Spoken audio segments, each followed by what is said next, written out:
Sortez, sortez, allez bon, sortez les frères et sœurs. Peuple de l'AES, peuple du Liptako Gouma. Il y a une très bonne nouvelle. Au plan sécuritaire, il y a une progression très significative. Au Niger, au Mali, au Burkina, les armées sont en puissance, sont montées en puissance. Mais il n'y a pas que sécurité, il y a aussi le développement. Au Mali actuellement, là, il y aura Kain. N'en déplace à ceux qui étaient ces pays-là, des pays de poussière.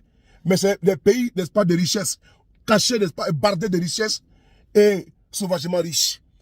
Le lithium, ah les gars, le lithium, recherché dans le monde entier, le Mali maintenant va exploiter le lithium. On écoute ensemble, on écoute. Exploitation minière. La première mine de lithium du Mali commencera la production en août 2024. Elle sera exploitée par une société chinoise, Ganfeng Lithium, pour une durée de 21 ans.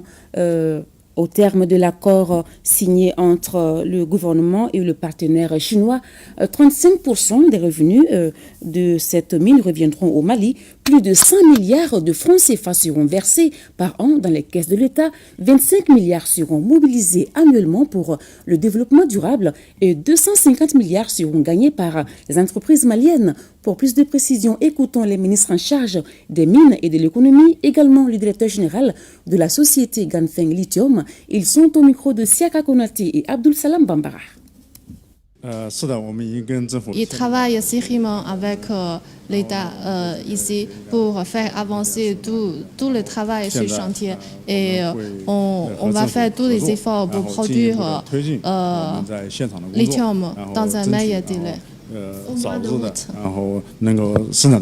Cet accord que nous avons signé avec les sociétés Ganfeng Lithium, Farmfitch et Léo Lithium, justement, est consécutif à de longues discussions et au cours desquelles, justement, notre souci, c'était de faire en sorte que les partenaires soient équilibrés entre l'État du Mali et ses sociétés.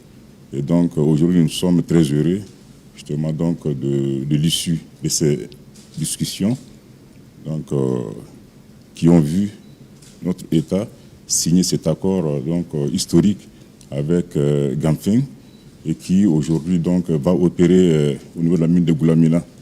Et ce qu'il faut dire, c'est que ce partenariat est un partenariat historique parce que l'élément central, c'est que donc, le contrat minier va migrer sur le code de 2023. Et la participation de l'État va augmenter, ainsi que celle des nationaux. Donc nous serons à 35% désormais, États et nationaux. Et donc, c'est dire qu'aujourd'hui, nous pouvons espérer que le lithium va briller et scintiller pour l'ensemble du Mali. Avec cet accord, il y aura donc la rétrocession de la mine de Mourila, donc à la Sorem, avec quelques titres miniers à partir de la fiche. Donc, c'est dire que nous pouvons être rassurés par rapport à cette mine qui a fait le beau jour donc, du Mali il y a quelques années. Donc, cette mine va pouvoir reprendre très bientôt. Nous y travaillerons incessamment. L'État du Mali pourra engranger au moins 100 milliards chaque année au budget lorsque la mine va atteindre la phase de croisière qui va dégager un chiffre d'affaires annuel d'environ 700 milliards de francs CFA. Et sur cela, il faut compter l'impôt sur les sociétés qui pourra représenter donc 25%, donc 25 milliards. Les dividendes de l'État pour un bénéfice moyen attendu à ce moment de 100 milliards, ça va être 35 milliards. L'impôt spécial sur certains produits aussi, et la TAV, qui sont la taxe ad valorem, qui vont représenter également 35 milliards et 21 milliards environ, ce qui fait un peu plus de 110 à 115 milliards de francs CFA que nous allons obtenir dès que la société va entrer en période de croisière. Si nous voyons une durée de vie de 21 ans, ça peut nous amener dans les 2000 milliards, 2500 milliards sur la durée de vie du projet que nous allons obtenir au niveau du budget.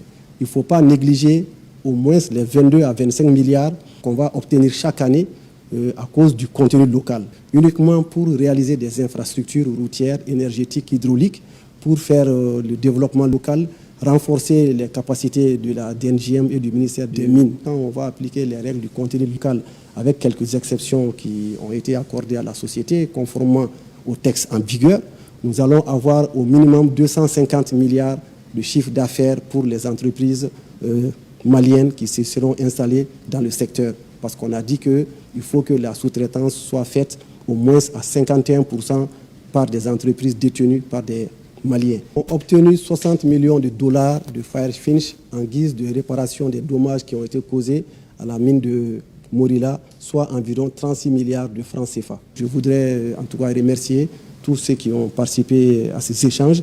On n'a pas fini, il y a encore des derniers réglages à faire, mais nous pouvons nous satisfaire des résultats. Est-ce qu'on peut applaudir pour le Mali? Frères et sœurs, voici le travail. Au Mali, là, au niveau sécuritaire, on a pris Kidal. Et puis, on a verrouillé, n'est-ce pas, le territoire, on est tranquille. Là, maintenant, là, c'est le développement que ça marche. Il n'y a pas de développement sans sécurité. Voilà pourquoi il faut fouetter à chaque fois les terroristes. On ne peut pas dire les bandits armés. Parce que ces personnes-là sont des voyous, des voleurs de poulets, des voleurs de chameaux, des voleurs, n'est-pas, de bœufs. Pour pouvoir permettre cela, le colonel Assimi Goïta a compris que pour que le monde des affaires, le milieu des affaires puisse, n'est-ce pas, faire un embouteillage au niveau du Mali, il faut d'abord ramener la sécurité, la quiétude et la sérénité. Parce que les affaires n'ont pas besoin, n'est-ce pas, de coups de fusil. Les affaires n'ont pas besoin, n'est-ce pas, de terrorisme. Là, vous voyez que les hommes d'affaires peuvent venir au Mali, ils peuvent investir sans problème parce que l'armée est montée en puissance, la sécurité est déjà là. Et donc, maintenant, on peut commencer à faire les affaires.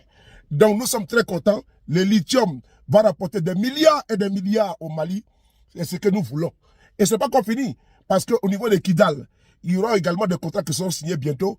Parce qu'après avoir chassé ces anturbanés voleurs, n'est-ce pas, des minerais, place maintenant à l'état de droit et à l'état régalien qui va encaisser maintenant l'argent, les dividendes, qui va encaisser l'argent qui revient au peuple, au peuple malien, qui sera redistribué équitablement dans toutes les régions, parce que le Mali est un pays vaste et riche. Nous sommes très contents. Cette nouvelle, venant de l'AES, on doit ventiler pour dire aux Bougons qui passent le temps avec les colibés à invectiver le Mali, le Niger et le Burkina, que ces pays sont sur les caps sécuritaires, mais n'ont pas oublié les caps du développement. Je vous remercie. C'était le frapponneur sur le Paris, le B52, le UBU international. Partagé, à pomper. Merci.